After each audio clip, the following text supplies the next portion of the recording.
Assalamualaikum. Sebelum perkuliahan online ini dimulai, diharapkan kepada mahasiswa untuk mempersiapkan perlengkapan kuliahnya ya. Dan nanti akan ada kuis di akhir perkuliahan. Sudah siap? Topik kita kali ini adalah tentang sumber dana luar negeri dalam pembangunan ekonomi.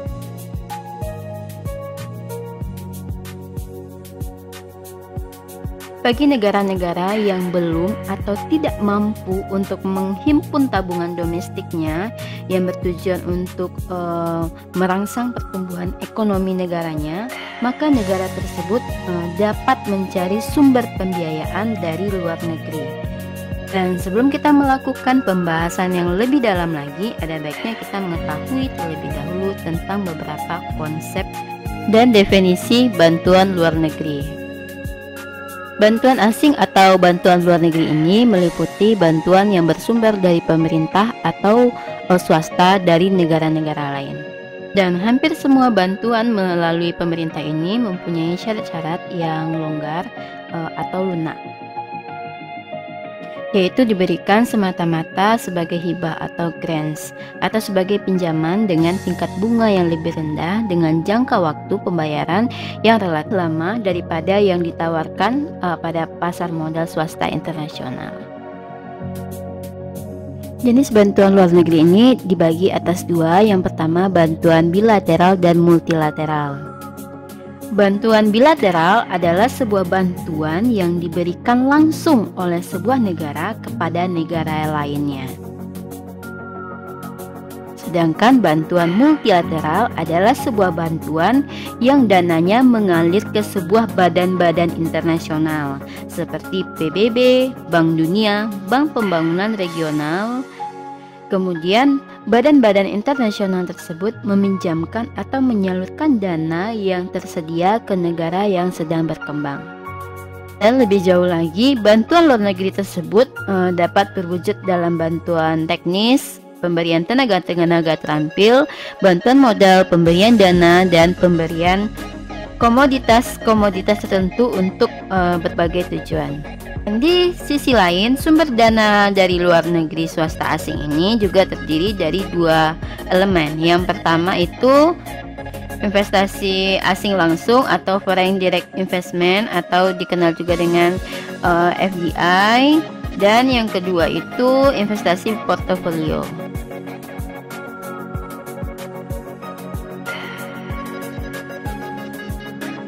Topik selanjutnya adalah lembaga bantuan internasional. Yang pertama yaitu the Asian Development Bank atau disingkat dengan ADB. Berdiri pada tahun 1966 dan bertugas untuk meningkatkan pertumbuhan ekonomi serta bekerja sama dengan semua pihak yang berkepentingan di kawasan Asia.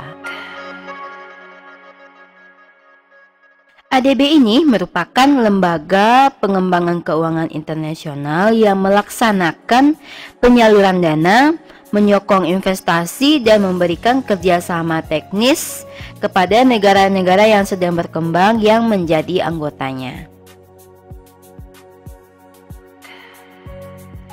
Asian Development ini merupakan lembaga negara yang anggotanya adalah pemerintah dari berbagai negara. Dan ADB juga merupakan organisasi regional karena kegiatan ini difokuskan kepada kawasan-kawasan yang ada di Asia. Keanggotaan ADB juga berasal dari kawasan non-Asia. Mereka adalah yang membantu permodalan ADB. Dan ADB ini tidak hanya organisasi di kawasan Asia saja, melainkan sebagai sebuah institusi dengan cakupan seluruh dunia.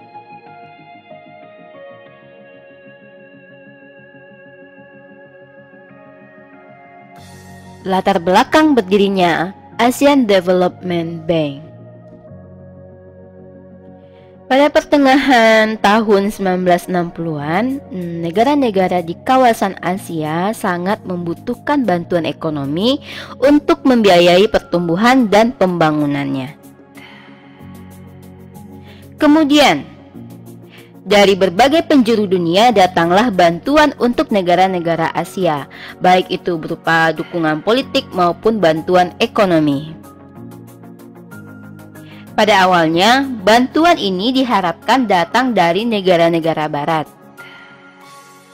Namun, terdorong oleh adanya rasa nasionalisme yang begitu menggebu, terutama setelah usainya Perang Dunia Kedua, ini mendorong timbulnya rasa solidaritas dan kerjasama di antara negara-negara yang ada di kawasan Asia. Dengan berusaha memperoleh bantuan politik maupun ekonomi dari kalangan-kalangan negara di kawasan Asia sendiri. Dan ini tercermin dalam pembentukan adanya berbagai pembentukan organisasi seperti organisasi di Asia ya, seperti EKV yang anggotanya terdiri dari berbagai negara di kawasan Asia yang menjadi anggota PBB pada masa itu. Kemudian ada SEATO dan lain sebagainya.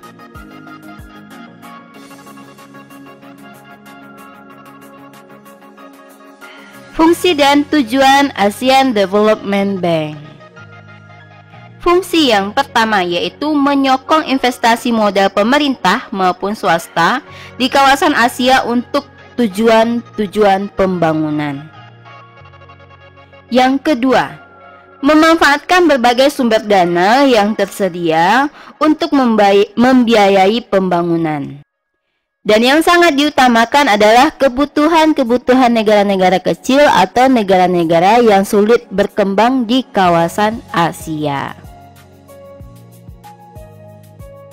Fungsi dan tujuan yang ketiga yaitu memenuhi permintaan negara-negara anggota untuk membantu mereka dalam mengkoordinasikan kebijakan-kebijakan dan rencana pembangunan mereka dengan tujuan untuk lebih memanfaatkan setiap sumber daya yang dimilikinya, kemudian menyehatkan perekonomian mereka dan meningkatkan ekspansi perdagangan luar negeri, terutama di negara-negara di kawasan Asia itu sendiri. Yang keempat, memberikan bantuan teknis untuk menyiapkan, kemudian membiayai dan melaksanakan berbagai program aspek dan proyek pembangunan, termasuk juga merumuskan usulan bagi proyek-proyek tertentu. Yang kelima, bekerja sama dengan PBB dan badan-badan organisasi di bawah PBB, terutama dengan EKV. Kemudian menjalin kerjasama dengan berbagai organisasi internasional lainnya, serta memberikan kesempatan dan melakukan investasi di lembaga-lembaga tersebut. Dan tujuan dan fungsi terakhir dari ADB ini yaitu melaksanakan berbagai kegiatan dan memberikan berbagai kerjasama lainnya sesuai dengan tujuan-tujuan ADB.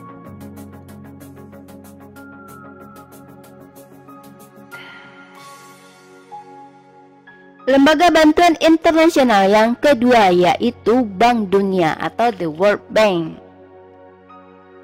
Nah, pada awal Perang Dunia Kedua, para ahli keuangan dari gabungan beberapa negara memandang bahwa setelah adanya Perang Dunia Kedua ini akan membawa pengaruh dengan adanya kebutuhan atas peraturan-peraturan mengenai kerjasama internasional untuk memecahkan masalah dalam hal-hal masalah moneter dan permasalahan-permasalahan keuangan lainnya. Kemudian mereka melakukan beberapa pertemuan yang diselenggarakan oleh gabungan beberapa negara. Pada bulan Juli 1944, 44 negara mendirikan The United Nations Monetary and Financial Conference di Bretton Woods, USA. Pada konferensi ini dicanangkan ada beberapa anggaran dasar, yaitu dengan terbentuknya dua lembaga keuangan internasional, yaitu yang pertama IMF, International Monetary Fund, Dan yang kedua ada IBRD, yaitu International Bank for Reconstruction and Development, sekarang dikenal dengan World Bank. Dan meskipun peraturan-peraturan yang diciptakan oleh kedua lembaga tersebut itu berbeda, namun pada prinsipnya tujuan mereka itu adalah sama, yaitu menyediakan instrumen moneter dan keuangan yang dapat memungkinkan negara-negara bekerja sama untuk menuju ke arah kemakmuran dunia melalui dukungan terhadap stabilitas nasional dan memimpin perdamaian di seluruh dunia atau di seluruh negara. Fungsi utama World Bank. Tugas utama yang dijalankan oleh World Bank adalah memberikan pinjaman untuk proyek-proyek produktif demi pertumbuhan ekonomi di negara yang sedang berkembang yang menjadi anggotanya. Pinjaman ini digunakan untuk perkembangan industri pembangkit tenaga listrik, pembangunan jalan, rel kereta api, pelabuhan-pelabuhan, pembangunan saluran pipa gas alam, telekomunikasi, pertanian, industri, perdagangan air, pengadaan air maksudnya, kemudian pendidikan, dan dalam hal-hal tertentu ditujukan untuk program pembangunan yang lebih umum termasuk impor barang.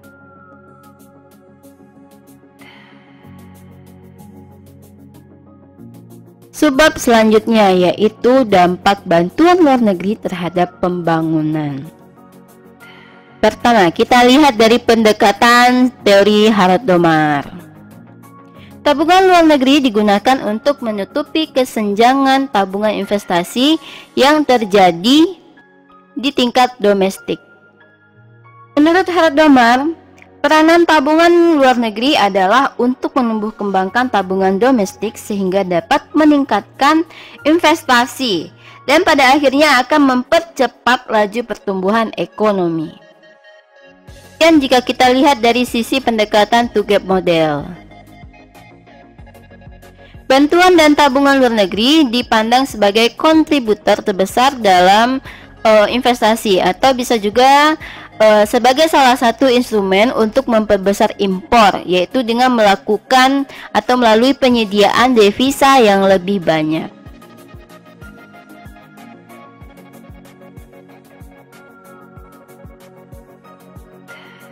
Selanjutnya yaitu tentang manfaat investasi asing. Manfaat yang pertama yaitu perluasan kesempatan kerja. Dengan adanya investasi, maka perusahaan akan bertambah banyak sehingga perluasan tenaga kerja dapat meningkat. Kalau yang kedua itu ahli teknologi. Maksudnya di sini adalah negara yang mendapatkan investasi, mereka akan sukses dalam mengadaptasi teknologi kuno menjadi teknologi yang lebih modern. Dan manfaat yang ketiga yang diterima oleh negara yang sedang berkembang dari investasi asing adalah dengan memperoleh tabungan dan mendapatkan cadangan devisa. Bab yang kelima, kebijakan negara yang sedang berkembang terhadap investasi asing. Menanggapi kebijakan investasi asing dari luar negeri, tentu ada kebijakan-kebijakan untuk melindungi perusahaan yang ada di dalam negeri. Kebijakan yang pertama, restriksi. Prasyarat kerja biasanya ditetapkan untuk setiap industri. Biasanya untuk TNC atau Transnational Corporate yang memasuki industri perakitan otomobil diharuskan untuk meningkatkan kandungan lokal dari mobil secara progresif. Dan ada juga sebuah aturan yang mengharuskan TNC agar menjual tertentu dari modelnya untuk setiap proyek kepada pengusaha lokal, biasanya mencapai angka 51%. Tujuannya adalah agar mitra lokal dapat memantau teknologi yang masuk, kemudian mempelajarinya, menerapkannya dalam perekonomian. Dan ada juga dengan pengendalian repatriasi laba. Maksudnya di sini adanya batasan maksimum repatriasi laba kepada perusahaan induk dan keharusan untuk menginvestasikan kembali sebagian laba negara tuan rumah. Batas maksimum repatriasi laba ditunjukkan untuk mengurangi aliran keluar dari sumber daya yang ada di negara yang sedang berkembang pada masa yang akan datang. Kebijakan selanjutnya yaitu insentif pajak. Nah, di sini bagi para investor asing yang mampu untuk memenuhi prasyarat-prasyarat kinerja yang diajukan oleh tuan rumah atau NSB, maka biasanya NSB akan memberikan beberapa insentif. Misalnya tax holiday dan insentif pajak lainnya. Hak monopoli pasar lokal dan jaminan bahwa para investor tersebut boleh melakukan repatriasi laba ke negara asalnya. Sejauh ini, insentif pajak merupakan dorongan yang paling banyak yang diberikan kepada TNC atau investasi asing. Namun yang paling banyak digunakan adalah tax holiday dan atas pendapatan dari transnational corporate ini. Dan untuk menarik investasi asing, pemerintah NSB itu seringkali memberikan pembebasan pajak pendapatan selama beberapa tahun, umumnya selama 3-6 tahun bagi transnational corporate yang baru beroperasi di negara tuan rumah, atau ini dikenal juga dengan kebijakan tax holiday.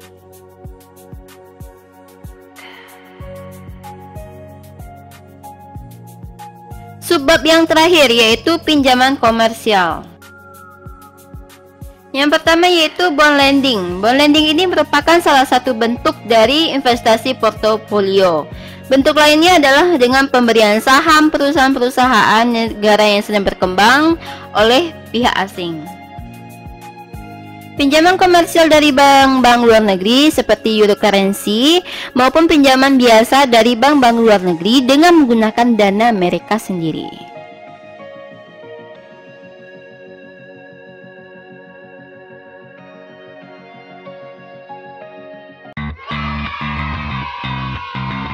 Selesai sudah materi kali ini. Sampai jumpa di materi berikutnya. Jangan lupa like, komen, dan subscribe channel ini. Dan seperti biasa, persiapkan kertas dan alat tulis saudara, dan kita akan memulai kuis. Bahan kuis akan di-share di e-learning kampus. See you. Assalamualaikum.